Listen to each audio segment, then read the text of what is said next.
نظریہ یا ضرورت. میں نظریے کی حد تک نظریہ ضرورت کا مخالف ہوں، مگر عملی طور پر اس کا بہت قائل ہوں.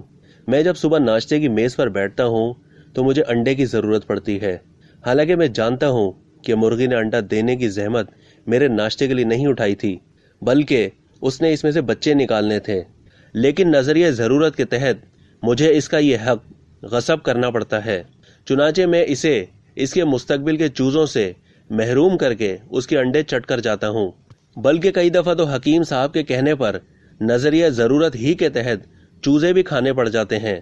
ضمیر ملامت تو بہت کرتا ہے، لیکن ضمیر کو تو ملامت کے سوا کچھ اور آتا ہی نہیں. اسی طرح دودھ پینا میری ضرورت ہے، لیکن مصیبت یہ ہے کہ بھینس نے یہ دودھ میرے لیے نہیں دیا، اپنے کٹوں کے لیے سنبھال رکھا ہوتا ہے. چنانچہ میں بھینس کو چکر دینے کے لیے اس کے کٹے کو اس کے قریب لے جاتا ہوں، جس پر وہ فوراً اپنے تھنوں میں دودھ اتار دیتی ہے. یہ دیکھ کر میں کٹے کو پرے دھکیل دیتا ہوں اور اس کا سارا دودھ اپنے بردن میں جمع کر کے حسب ضرورت استعمال کرتا رہتا ہوں. یہ جو نظریہ ضرورت ہے، مجھے اپنی زندگی میں بار بار اس کا سہارا لینا پڑتا ہے. اگرچہ میں بنیادی طور پر ایک رحم دل انسان ہوں، بلکہ کمزور دل کہنا بہتر ہوگا. چنانچہ کسی کو تکلیف دینا تو کجا، کسی کو تکلیف میں دیکھ بھی نہیں سکتا. لیکن نظریہ ضرورت کے تحت میں نہایت معصوم سے جانوروں کا گوشت بہت شوق سے کھاتا ہوں. کسائی نے بکروں کے لاشیں اپنی دکان پر کنڈے کے ساتھ لٹکائے ہوتے ہیں. میں اس میں سے ایک ران پسند کرتا ہوں، اور پھر کسائی نے اپنے پاؤں کی انگلیوں میں چھری پھنسائی ہوئی ہوتی ہے، اور وہ میری ہدایت کے مطابق اس کی بوٹی بوٹی الگ کر دیتا ہے. اور پھر میں اس معصوم جانور کا یہ لخت لخت گوشت تیز آگ پر پکاتا ہوں اور کھا جاتا ہوں. میں اسی نظریہ ضرورت کے تحت کچھ جانوروں کی نشوونما کرتا ہوں اور کئی ایک کو تلف بھی کرتا ہوں. درخت لگانے کی مہم بھی چلاتا ہوں اور پھر انہیں کاٹ کر ان سے اپنے دفتر کا فرنیچر وغیرہ بھی تیار کرواتا ہوں. میں اوپر بیان کیے گئے اپنے اعمال میں سے کوئی عمل بھی پسند نہیں کرتا، لیکن کیا کروں، نظریہ ضرورت کے تحت یہ سب کچھ کرنا پڑتا ہے. تاہم یہ نظریہ ضرورت وہ ہے جو انسانی زندگی کے لیے واقعی ضروری ہے. ہم انسانوں کو خواہ ہم کتنے ہی رحم دل کیوں نہ ہوں، ان بے رحمانہ افعال کا ارتکاب کرنا پڑتا ہے جو اس کرۂ ارض پر انسان کی بقا کے لیے ضروری ہیں.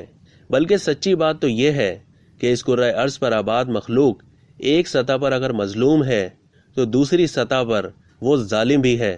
چنانچہ سانپ چوہے کی تلاش میں رہتا ہے. آپ خوبصورت رنگ برنگے پرندوں کو دیکھیں، وہ پوری بے رحمی سے زمین میں چونچے مار کر کیڑے مکوڑے چٹ کر رہے ہوتے ہیں. شاید اسی لیے شاعر نے کہا تھا، ایک معصوم سا پرندہ بھی اپنی جاگیر میں شکاری ہے. سو یہ جو ایک دوسرے کو شکار کرتے ہیں، یہ ان کی زندگی کے لیے ضروری ہے، اور یوں نظریہ ضرورت یہاں لاگو ہو سکتا ہے.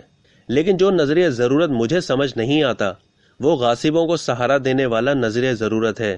اگر ایک شخص کے پاس کوئی نوکری نہ ہو اور اسے اپنا پیٹ پالنا مشکل ہو رہا ہو، اور ان خیالات میں وہ شب خون مار کر کسی کی نوکری ختم کر کے خود اس پہ براجمان ہو جائے، تو اخلاقی تقاضوں کو کھینچا تانی کر کے اس کا جواز تلاش کرنے کی تقریباً ناممکن ہی صحیح مگر کوشش کی جا سکتی ہے.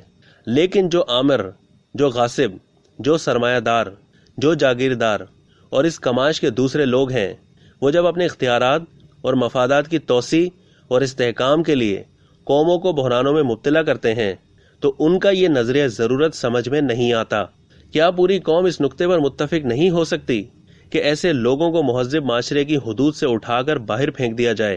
یہ قوم کی ضرورت ہے، اور میرے خیال میں اس ضرورت کو نظریہ ضرورت قرار دے کر اس پر عمل درآمد شروع کر دینا چاہیے. اب تک کے لیے اتنا ہی. مزید معلومات کے لیے ڈیلی جنگ کے یوٹیوب چینل کو سبسکرائب کرنا نہ بھولیے، اور فیس بک کے پیج کو بھی لائک کرنا نہ بھولیے.